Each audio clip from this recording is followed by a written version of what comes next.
आज मैं तुम्हें एक ऐसी घटना बताने वाला हूँ जिसके बाद उस गांव में कोई भी रात के बाद उस हवेली के पास जाने की हिम्मत नहीं करता। गांव के बाहर एक बहुत पुरानी और सुनसान हवेली थी।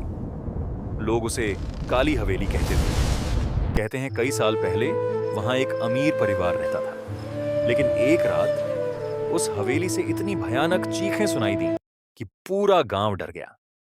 अगली सुबह जब लोग वहां पहुंचे तो हवेली का दरवाजा खुला हुआ था। अंदर हर जगह चीजें बिखरी हुई थीं। दीवारों पर अजीब निशान बने हुए थे और फर्श पर खून के धब्बे थे, लेकिन उस परिवार का कोई भी सदस्य वहां नहीं था। उस दिन के बाद से लोगों ने उस हवेली से दूरी बना ली, लेकिन गांव में अफवाह फैल गई कि रात के समय वहां किसी के चलने की आवाज आती है। कई साल बाद शहर से 4 दोस्त गांव घूमने आए, रोहित, समीर, करण और आदित्य।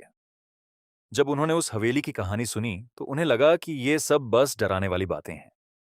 उन्होंने फैसला किया कि रात में जाकर खुद देखेंगे कि उस हवेली में सच में कुछ है या नहीं।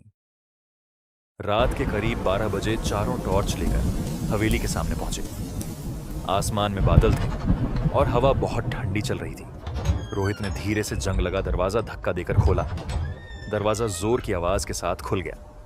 अंदर कदम रखते ही उन्हें लगा जैसे हवेली के अंदर की हवा अचानक और ठंडी हो गई थी। अंदर हर तरफ धूल जाले और टूटी हुई चीजें पड़ी थीं। ऐसा लग रहा था जैसे सालों से यहां कोई आया ही नहीं।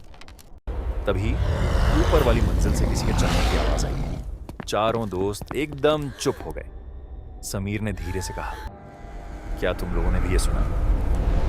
तभी ऊपर का एक दरवाजा अचानक जोर से बंद हो गया। अब चारों दोस्तों को थोड़ा डर लगने लगा था, लेकिन उन्होंने फिर भी ऊपर जाकर देखने का फैसला किया। जैसे ही वो सीढ़ियां चढ़कर ऊपर पहुंचे, उन्हें एक लंबा अंधेरा गलियारा दिखाई दिया। दीवारों पर पुराने चित्र टंगे हुए थे। अचानक उनमें से एक चित्र थोड़ा हिलता हुआ दिखाई दिया। करण ने कहा, शायद हवा की वजह से होगा। लेकिन तभी गलियारे के अंत में एक कमरे का दरवाजा अपने आप धीरे धीरे खुला। चारों दोस्त डरते हुए उस कमरे की तरफ बढ़े। कमरे के अंदर एक बड़ा पुराना आईना रखा था। रोहित ने मजाक में टॉर्च की रोशनी आईने पर डाली, लेकिन अचानक उसका चेहरा डर से सफेद पड़ गया। उसने धीरे से कहा, दोस्तों, मेरे पीछे कौन खड़ा है? बाकी तीनों ने तुरंत पीछे देखा, लेकिन वहां कोई नहीं था। लेकिन रोहित अभी भी आईने को घूर रहा था, क्योंकि आईने में साफ दिखाई दे रहा था कि उसके पीछे एक काला साया खड़ा था। रोहित तुरंत पीछे मुड़ा, लेकिन वहां अब भी कोई नहीं था। तभी कमरे की लाइट अपने आप जल गई। दीवार पर खून से एक लाइन लिखी हुई थी, तुम यहां क्यों आए हो? अब चारों दोस्त सच में डर चुके थे। वो तुरंत नीचे भागने लगे, लेकिन जैसे ही वो नीचे पहुंचे, हवेली का मुख्य दरवाजा अपने आप बंद हो गया। अब हवेली के अंदर पूरी तरह सन्नाटा था। तभी ऊपर से किसी के धीरे धीरे सीढ़ियां उतरने की आवाज आने लगी। थक थक थक। चारों दोस्त डर के मारे वहीं खड़े रह गए और तभी अंधेरे से एक भारी आवाज आई, मैं किसी का इंतजार कर रहा था और आज तुम लोग खुद मेरे पास आ गए।